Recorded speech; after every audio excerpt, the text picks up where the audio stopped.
Allah Subhanahu wa taala berfirman di dalam Al-Qur'anul Karim tentang keluarga Imran ini. Allah Subhanahu wa taala mengatakan, "Innallaha astafa Adam wa Nuhan wa ala Ibrahim wa ala Imrana 'alal 'alamin." Sesungguhnya Allah Subhanahu wa taala telah memilih Adam, memilih Nuh dan juga keluarga Ibrahim serta keluarga Imran di atas alam semesta ini. Ketika Allah Subhanahu wa taala menyebutkan kata Adam, Allah tidak menyebutkan keluarga Adam. Begitu juga ketika Allah Subhanahu wa taala menyebutkan kalimat Nuh, Allah tidak menyebutkan ala Nuh, keluarga Nuh. Tapi ketika Allah Subhanahu wa taala menyebutkan Ibrahim, maka Allah ikutkan keluarganya, ala Ibrahim. Begitu juga Imran disebutkan keluarganya, alu Imran. Kenapa? Karena Adam alaihi salatu wassalam tidak semua keluarganya taat kepada Allah. Salah satu putranya Qabil justru bermaksiat kepada Allah, melakukan pembunuhan pertama sepanjang sejarah umat manusia. Ma'ruf kisahnya bagaimana Qabil membunuh Habil, sampai-sampai Allah Subhanahu wa taala abadikan dalam Al-Qur'an, "Watslu 'alaihim naba abnai Adam bil haqq idh qarraba qurbanan fatuqabbala min ahadihima wa lam yutaqabbal min al-akhar qala la aqtulannak qala innama yataqabbalu Allahu minal muttaqin." Bacakan kepada mereka ya Muhammad tentang kisah dua putra Adam, maksudnya Qabil dan juga Habil. Ketika keduanya berkurban, kemudian Allah terima salah satunya dan Allah tolak yang lainnya. Yang ditolak kurbannya mengatakan, "La aqtulannak," saya akan bunuh kamu. Dan yang diterima kurbannya mengatakan, "Innama yataqabbalullahu minal muttaqin." Allah hanya menerima kurbannya dari hamba-hamba Allah yang bertakwa. Artinya bahwa di sini ada kisah Qabil dan Habil. Qabil kemudian membunuh Habil, bermaksiat kepada Allah Azza wa Jalla. Maka setiap pembunuhan, maka Qabil akan menerima dosanya. Makanya Allah tidak menyebutkan ala Adam, keluarga Adam. Allah hanya pilih Adam. Karena Adam alaihi salatu wassalam abul bashar, bapak manusia. Allah ciptakan langsung dengan kedua tangannya. Allah langsung tiupkan ruh ke dalam jasadnya. Allah ajarkan banyak pengetahuan kepada Adam sehingga Allah utamakan Adam di antara seluruh malaikatnya. Bahkan Allah Subhanahu wa taala ajak bicara Adam, satu di antara rasul yang disebut dengan Kalimur Rahman. Makanya Allah katakan istafa Adam, karena dia adalah abul bashar, bapak manusia. Begitu juga Nuh alaihi salatu wassalam. Allah tidak katakan keluarga Nuh, karena istri Nuh dan anak Nuh kufur. Sebagaimana Allah Subhanahu wa taala gambarkan dalam Al-Qur'an, "Wa daraballahu mathalan lilladzina kafaru imra'ata Nuhin wa imra'ata Lut." Dan Allah berikan permisalan wanita-wanita kufur. Kemudian Allah berikan contoh dua, istri Nuh dan istri Lut. Keduanya kufur. Adapun kekufuran istrinya Nuh, karena setiap wahyu turun kepada Nuh alaihi salatu wasalam, yang pertama membangkang istrinya dan mengatakan, "Nuh gila," sebelum kaumnya. Adapun istrinya Lut, karena kecemburuan kepada Lut, akhirnya dia pun bermaksiat kepada Allah dan Rasulnya. Apabila ada tamu laki-laki masuk ke rumah Lut, maka dia akan membakar sebuah kayu supaya asapnya melambung dan terlihat para preman, kemudian akan mendatangi dan akan mengambil tamunya Lut, kemudian memperkosanya. Naudzubillah. Maka keduanya wanita kufur. Begitu juga putra daripada Nuh, Kan'an. Ketika terjadi tupan dan banjir besar, Nuh mengatakan, "Ya bunayyar kam ma'ana," wahai anakku, naik kepadaku. Tetapi anaknya tidak mau dan mengatakan, "Sa'awi ilal jabal," saya akan naik ke gunung. Dia tidak tahu bahwa banjir itu akan sampai ke atap gunung. Sampai akhirnya Allah mengatakan, "Ya Nuh, innahu laysa min ahlik," dia bukan keluarga. "Innahu ghairu salih," dia bukan orang saleh. Tinggalkan. Akhirnya Nuh meninggalkan Kan'an yang kafir dan ikut agama ibunya. Makanya Allah tidak memilih keluarga Nuh. Allah hanya pilih Nuh alaihi salatu wassalam karena dia adalah awal rasul. Rasul pertama. Ketika sebelumnya tidak terjadi kesyirikan sama sekali. Kemudian kaum Nuh alaihi salatu wassalam mulai menyembah Wad, kemudian Yaghus, Ya'ub dan Nasr, sesembahan di zaman itu. Maka Nuh alaihi salatu wassalam diutus untuk mentauhidkan kembali kaumnya setelah sebelumnya mereka mentauhidkan kemudian menyimpang ke dalam kesyirikan. Maka Nuh hendak mengembalikan umatnya ke dalam tauhid. Maka dia awal rasul yang Allah utus kepada kaum yang terjadi kesyirikan. Makanya Allah pilih Nuh. Berbeda pula dengan Ibrahim dan Imran. Allah katakan wa ala Ibrahim. Bahkan setiap salat apabila kita bertasyahud, apa yang dianjurkan dibaca? Allahumma salli ala Muhammad wa ala ali Muhammad kama sallaita ala Ibrahim wa ala ali Ibrahim. Keluarga Muhammad sallallahu alaihi wasallam dan keluarga Ibrahim. Ya, karena dua keluarga ini keluarga saleh dan saleh. Karena kalau kita melihat keluarga Ibrahim alaihi salatu wassalam, berarti bicara tentang Hajar, ibunda Ismail, bicara tentang Sarah, ibunda Ishak, bicara tentang Yakub dan seluruh keturunan yang menjadi nabi. Maka mereka adalah keluarga yang diabadikan dalam Al-Quran karena mereka keluarga yang sangat saleh dan salihah. Makanya Allah kemudian sebutkan keluarga Ibrahim. Apalagi Ibrahim itu Abul Anbiya, bapaknya para nabi. Kemudian Imran yang kita akan ceritakan, keluarga Imran. Artinya kalau kita bicara tentang keluarga Imran, melibatkan di sana Nabi Zakaria, kemudian Nabi Yahya putra Zakaria, kemudian bicara tentang Maryam, kemudian berbicara tentang putranya Maryam, Isa bin Maryam. Maka ini usrah, keluarga yang sangat saleh dan salehah, yang membangun masyarakat untuk kembali menjadi masyarakat yang baik. Siapakah keluarga Imran ini? Ma'asyiral muslimin yang dimuliakan Allah Subhanahu wa taala. Imran disebutkan oleh para ulama, jadi dia adalah alladzi asa fi Misr zaman fara'in fi bidayati tarikh Bani Israil. Jadi dia adalah hidup di Mesir di zaman ketika Mesir itu dipimpin oleh Fara'in. Fara'in sebuah kabilah dari kabilah-kabilah Fir'aun, tentu pada permulaan tarikh Bani Israil. Dan Imran ini, ma'asyiral muslimin yang dimuliakan Allah Subhanahu wa taala, ada yang mengatakan bahwa Imran ini adalah ayah daripada dua nabi, Musa dan Harun. Ini keluarga Imran yang pertama, hidup di Mesir. Tapi yang dimaksud Imran, keluarga Imran yang kita akan kisahkan adalah Imran yang hidup di Baitul Maqdis. Artinya ada dua keluarga Imran. Ada Imran yang hidup di Mesir dan dia adalah ayah daripada Musa dan Harun. Makanya Nabi SAW mengatakan Musa ibn Imran. Tetapi yang ingin saya kisahkan adalah Imran yang hidup di Baitul Maqdis di akhir tarikh daripada Bani Israel. Kalau tadi hidup di permulaan tarikh Bani Israel, ini hidup di akhir tarikh Bani Israel. Dan dia adalah ayahanda daripada Maryam dan juga suami daripada Hannah bintu Faqud, ibu daripada Maryam. Lah, keluarga Imran ini ada yang mengatakan dialah adalah pemimpin atau pengasas yang memakmurkan Baitul Maqdis. Artinya dia sangat dimuliakan di Baitul Maqdis. Dan Baitul Maqdis adalah tempat yang suci. Di zaman itu tempat yang disucikan adalah Baitul Maqdis sampai sekarang.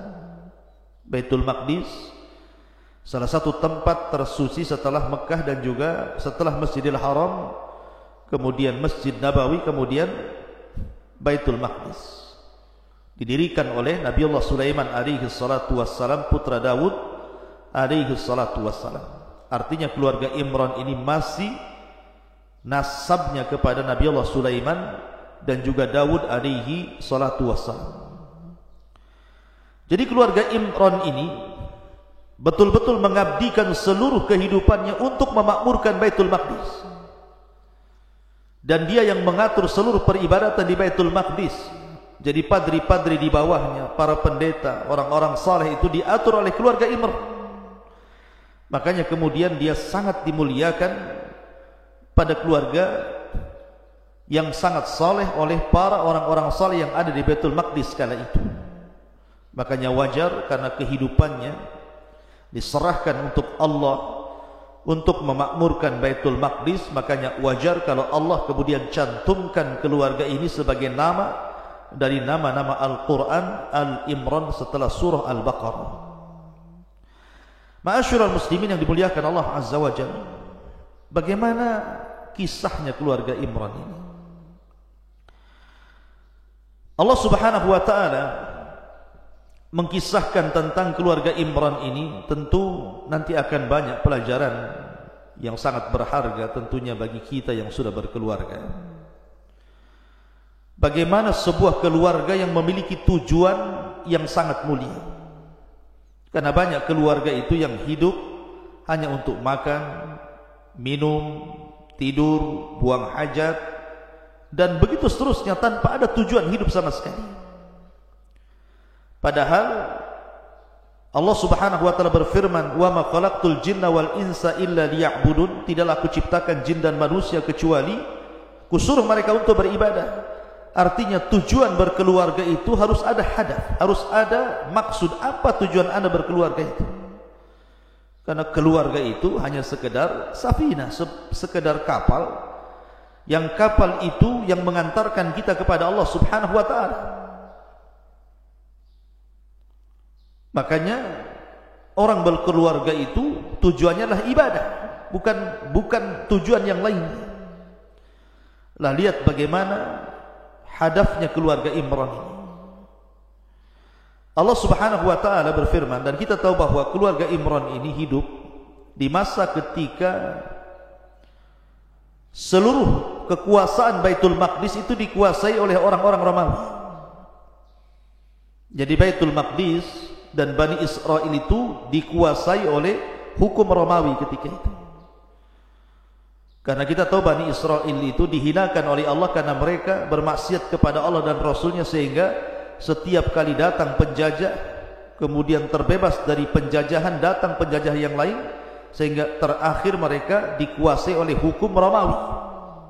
Jadi orang-orang Romawi menguasai Bani Israel, sehingga kemudian tersebar kesyirikan di mana-mana. Karena orang-orang Romawi itu mengajarkan kesyirikan, menyembah berhala. Lah dari sini kemudian keluarga Imran ini bercita-cita kepada Allah. Di antaranya adalah Nabi Allah Zakaria alaihi salatu wassalam bercita-cita ingin membangun umat dengan berdoa kepada Allah supaya lahir anak yang bisa kemudian mengangkat derajat umat. Begitu juga keluarga Imran bernadar kepada Allah Subhanahu wa ta'ala agar memiliki keturunan yang bisa mengabdi untuk Baitul Maqdis dan islahul ummah, untuk memperbaiki umat ini. Allah Subhanahu wa ta'ala mengatakan, "Idz qalat imra'atu Imran," ketika berkata istrinya Imran, Hannah ibn Faqud. Memang Allah Subhanahu wa ta'ala tidak sebut namanya, hanya disebutkan istri daripada Imran. Dia disebutkan namanya karena ibarah itu bukan karena khususnya sebab, tetapi karena umumnya lafaz. Artinya bahwa walaupun kita tidak tahu siapa imra'ah di sini namanya, walaupun disebutkan dalam riwayat namanya Hannah ibn Faqud, tetapi tidak penting, karena penting dari pelajaran Quran itu adalah maksud daripada tujuannya apa, ibarah daripada lafaz itu apa untuk umat ini. Dan ingat ketika istri Imran berkata, "Rabbi inni nazartu laka ma fi batni muharraran fataqabbal minni." Ya Tuhanku, sesungguhnya aku bernazar kepadamu apa yang dalam kandunganku ini kelak menjadi hamba yang mengabdi kepadamu. Muharraran itu artinya khalis, betul-betul murni, hanya diserahkan kepada Allah untuk mengabdi Baitul Maqdis. Itu tujuan Hannah bintu Faqud. Kalau dia punya anak, betul-betul saya serahkan untuk mengabdi kepada Allah Azza wa Jalla. Makanya ketika lahir kemudian lahirlah anak perempuan namanya Maryam, dan Maryam dalam bahasa Ibrani itu artinya khadim lillah. Orang yang senantiasa mengabdikan diri kepada Allah itu disebut Maryam. Jadi awalnya istri Imran ini meminta kepada Allah agar dilahirkan anak laki-laki, karena anak laki-laki lebih bebas. Nah, Baitul Maqdis itu penuh dengan laki-laki. Kalau anak perempuan kan semakin sempit geraknya. Kalau laki-laki itu akan luas geraknya. Dia meminta kepada Allah anak laki-laki, dan kalau lahir anak ini akan diserahkan ke Baitul Maqdis dan disuruh menghabiskan seluruh waktunya untuk mengabdi Baitul Maqdis, menyembah Allah Subhanahu wa taala dan mentauhidkan. Maka dia pun mulai bernazar. Jadi ketika dia berjalan-jalan ke padang pasir, dilihatnya ada sebuah pohon.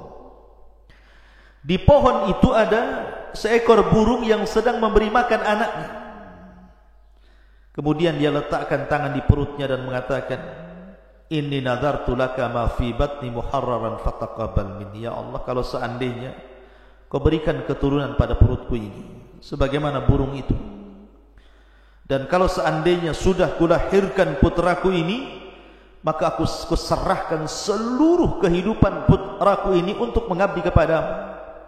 Kujadikan dia pengabdi di Baitul Maqdis dan hanya beribadah kepadamu ya Rabb.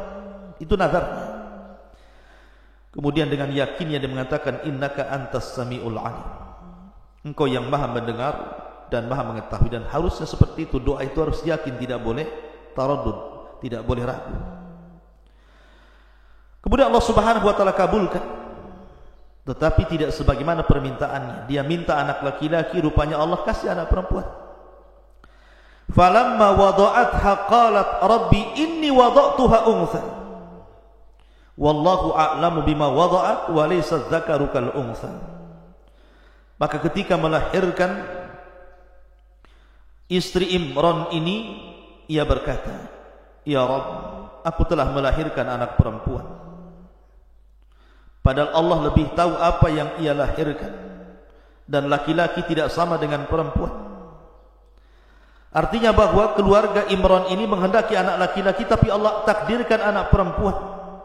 Tapi tidak masalah, karena Allah Subhanahu wa taala tidak melihat ini perempuan laki-laki. Kemuliaan itu hanya ada pada takwa.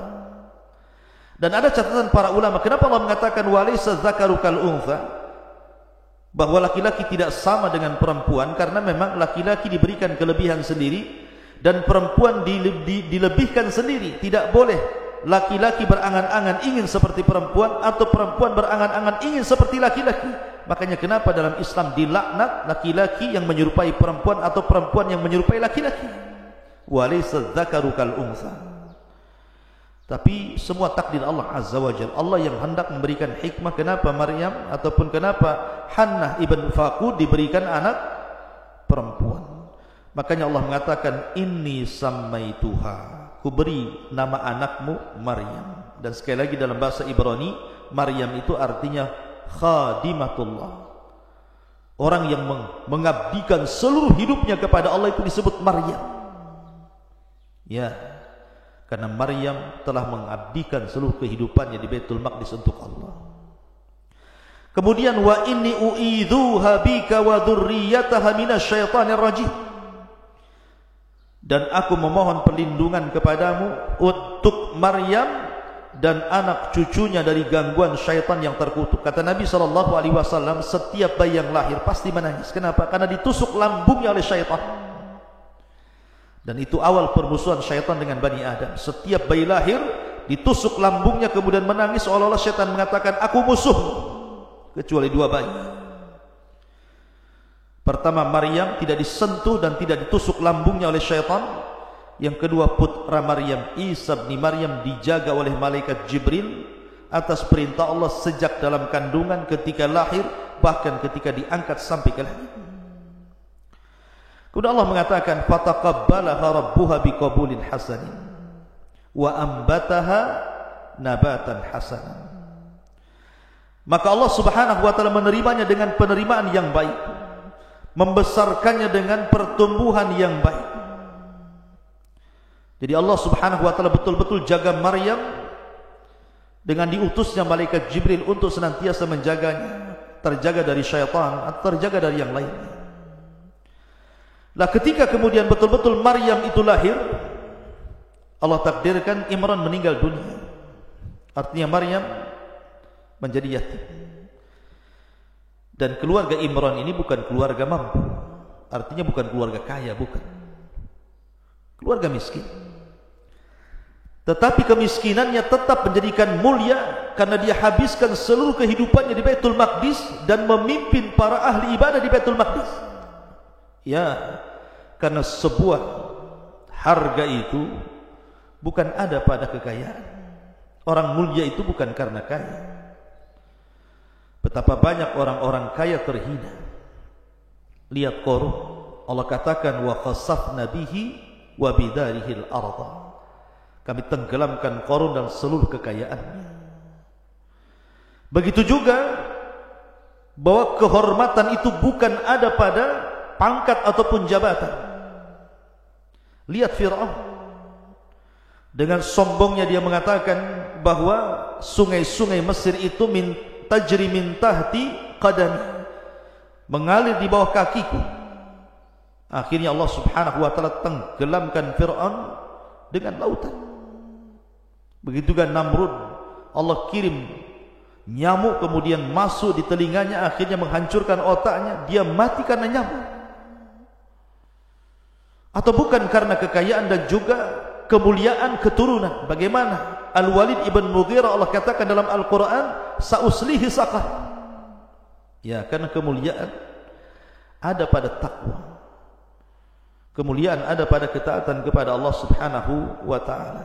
Maka akhirnya bayi Maryam ini diserahkan oleh ibundanya Hanna ibn Fakun untuk diserahkan ke Baitul Maqdis. Banyak orang-orang yang ingin menjadi ayah angkat daripada Maryam karena tahu keluarga Imran siapa masalahnya.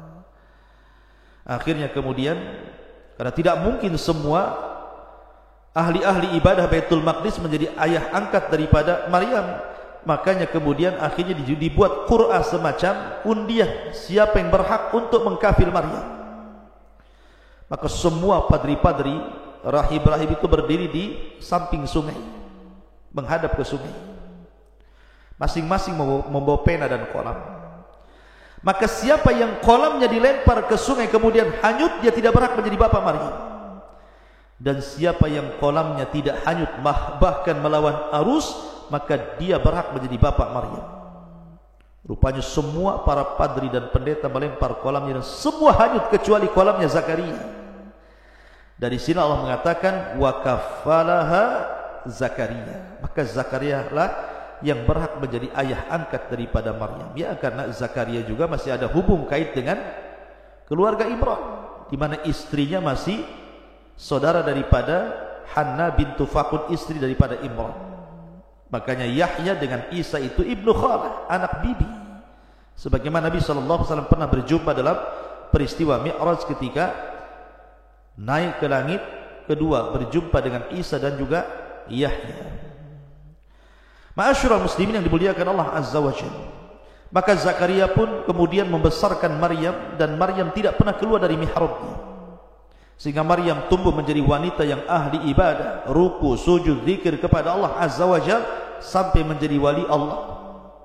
Sehingga datang karomah banyak kepada Maryam. Salah satunya adalah kullama dakhala 'alaiha Zakaria al-mihrab wajada indaha rizqan qala ya Maryamu anna laki hadha qala huwa min indillah innallaha yarzuqu man yasha bighairi hisab.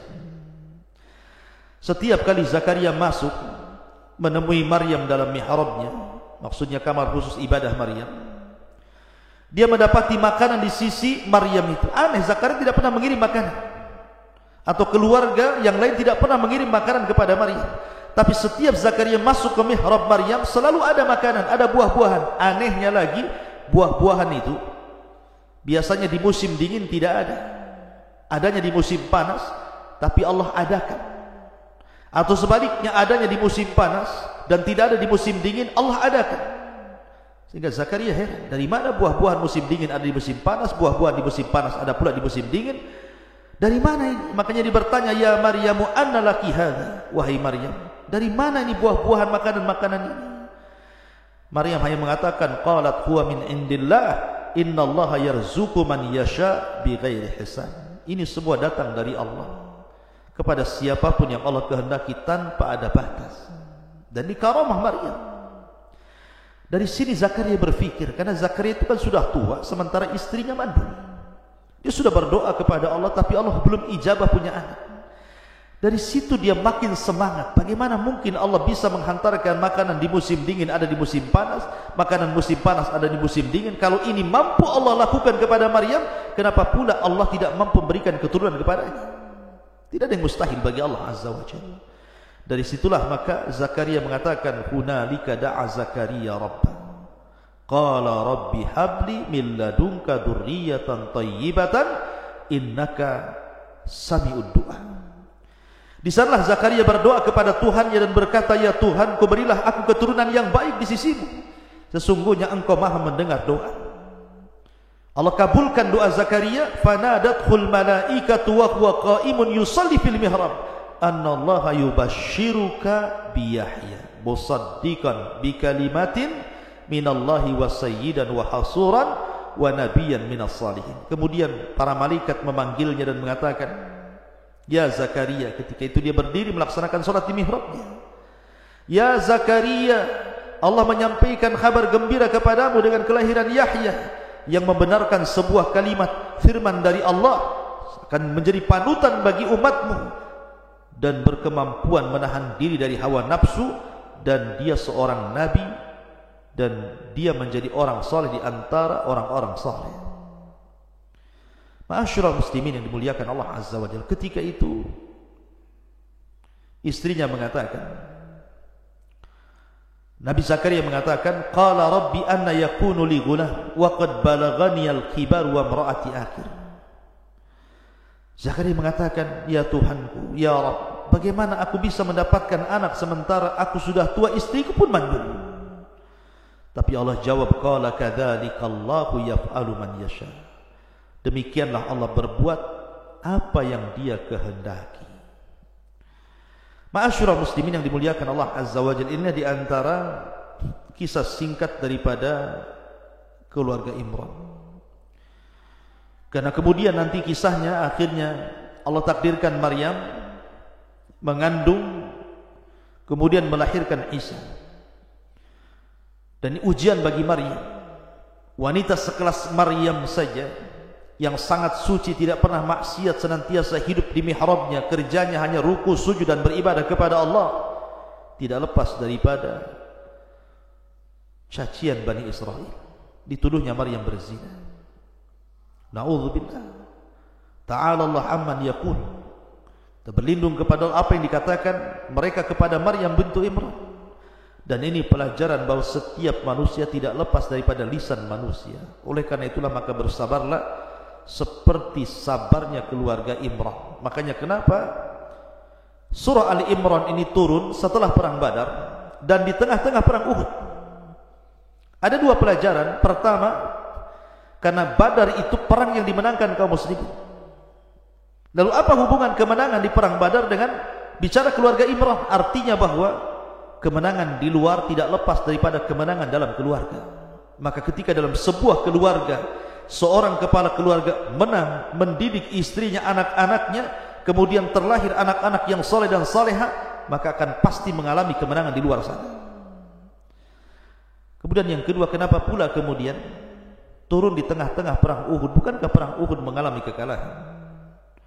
Kita tahu bahwa keluarga Imran ini simbol daripada tadhiyah. Tadhiyah itu artinya pengorbanan. Bagaimana Isa berkorban, bagaimana Yahya berkorban, bagaimana Zakaria berkorban, sampai akhirnya kemudian karena keteguhan Yahya dalam rangka berdakwah kepada Allah dan berikan fatwa, begitu juga Zakaria, berakhir dengan pembunuhan Yahya di tangan orang-orang Romawi sampai kepalanya dipenggal. Orang-orang Yahudi membunuh Yahya dengan memenggal kepalanya, dan juga Zakaria digergaji sampai mati, kemudian Isa sampai diangkat ke langit.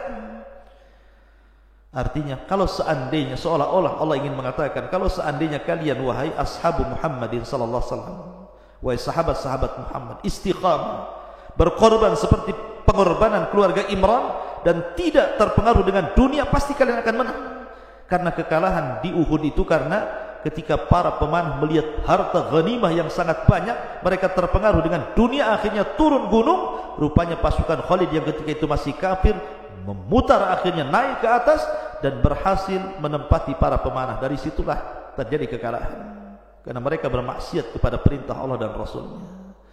Ma'asyiral muslimin yang dimuliakan Allah Subhanahu wa taala, Itulah di antara hikmah dari hikmah kisah keluarga Al-Imran. Semoga Allah Subhanahu wa taala menjadikan bagi kita teladan bahwa keluarga Imran ini adalah keluarga terbaik dan kita bisa contoh untuk kita praktikkan dalam keluarga kita. Subhanakallahumma bihamdika asyhadu an la ilaha illa anta astaghfiruka wa atubu ilaik. Allahu ta'ala alam. Assalamualaikum warahmatullahi wabarakatuh.